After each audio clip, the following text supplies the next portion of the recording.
Kilala mo na ba si Akong? So kung hindi pa, Akong bahala sa'yo. Charot. Well, ito na nga. Well, finally, nakapag-apply din ako dito kay Akong Online Cash Loan. Well, disclaimer lang ha, this video is not sponsored by Akong and this is just based on my personal experience po. Gusto ko lang siyang i-share sa inyo for you to have an idea and awareness sa cash loan online application na ito. Lagi ko kasi ito nakikita saan si itong babae na ito as in everyday. At number 1 kasi to sa list din ng SEC website under sa list of recorded online lending platform. Well, please bear with me ha. Long application siya and I will try my very best na i-share sa inyo yung buong details na kailangan yung malaman dito. Kasi hindi pwedeng may i-skip ako dito para masundan nyo siya at magkaroon kayo ng idea regarding this online loan application. Guys, no need to download the app. Just search Akong po and then yan po yung official website po nila. At makikita nyo dyan nakalagay apply for a loan. Well, before I start, no, Akong is a legit. Yes, legit na legit po ito. Akong is one of the leading personal loan companies in Japan and is authorized, registered, and regulated by the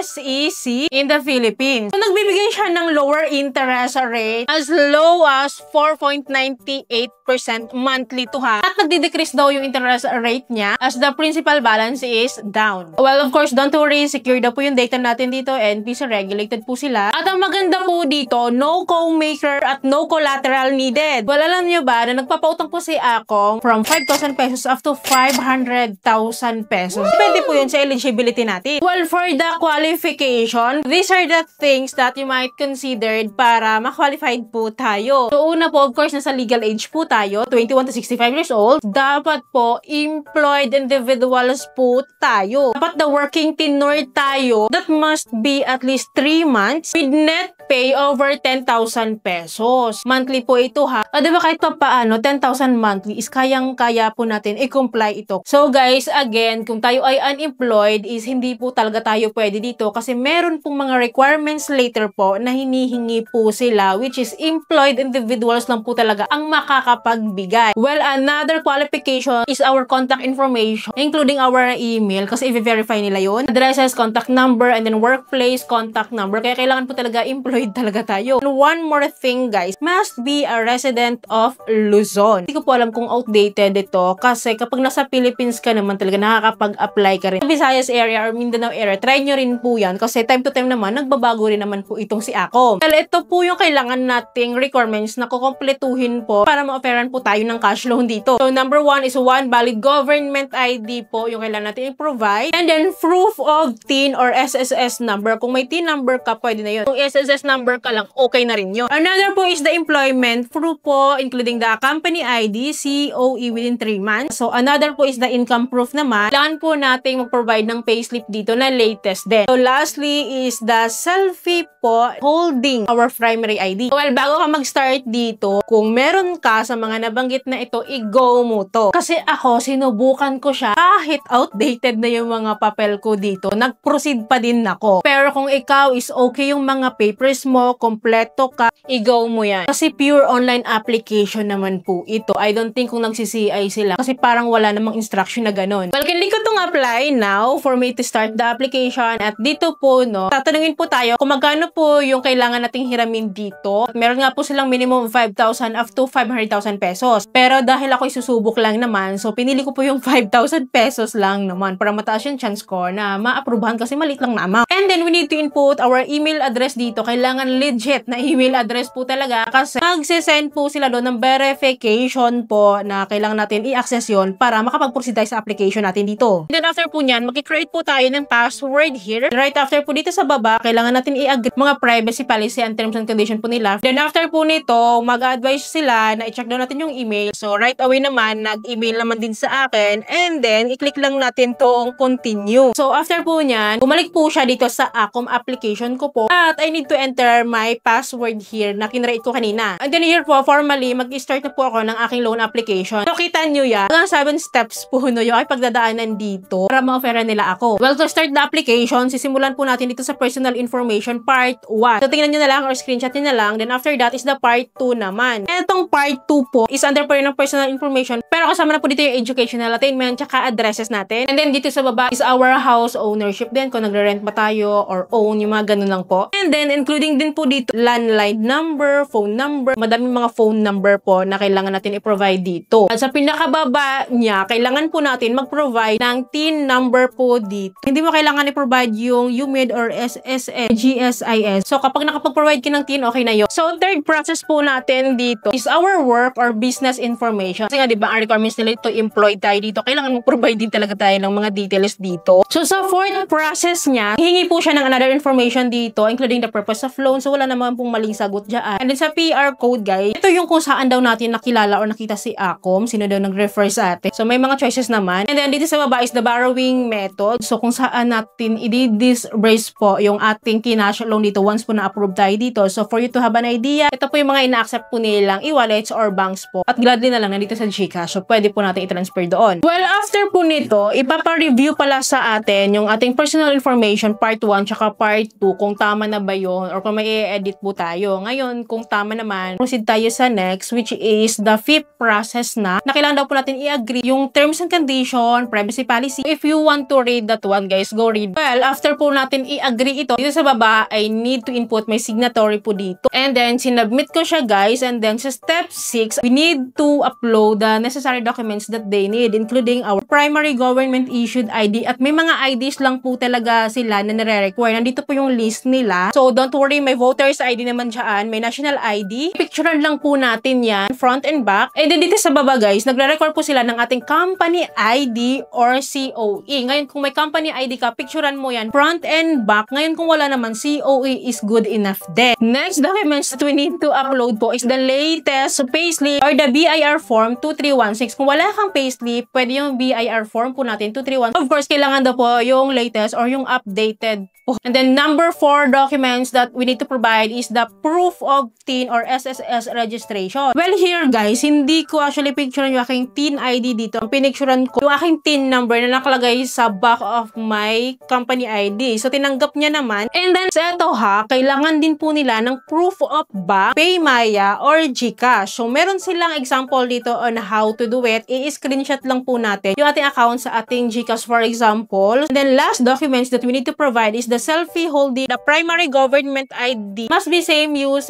nung in-upload natin ng government ID kanina. So, yun po yung hawakan natin. Mag-selfie tayo dyan. Well, meron pa palang last dito, guys. Ang dami, diba? Sabi ko sa inyo, napakadami yung kailangan i-upload. Well, madali lang naman siya kung meron tayo lahat nito. Nakalagay dito, selfie with official company signage. Diba? Kailangan natin mag-selfie na nakikita yung ating logo ng company. Pero ako, ang in-upload ko is naka-uniform ako with my company name sa aking shirt, no? At nag-selfie ako at tinanggap niya naman. Well, after that, finish na tayo. At I completed na my application here. Grabe, no? Ang haba niya. From step 1 up to step 7. Pero we made it, guys. Hindi naman siya mahigpit sa mga ina-upload natin. Pero wait lang po natin yung kanilang validation here. Kapag mga ganito kasi, guys, manually talaga siyang nire-review kasi hindi siya instant na magkakaroon talaga agad ng resulta or hindi siya system generated po talaga. Para nire-review talaga nila manual. Kasi 1 PM ako nag-apply dito at nag-respond na sila sa akin through my email, guys, about the loan decision po regarding my application here. So, nakalagay po dito na we regret to inform you. Pag ganitong we regret to inform, alam mo na disapprove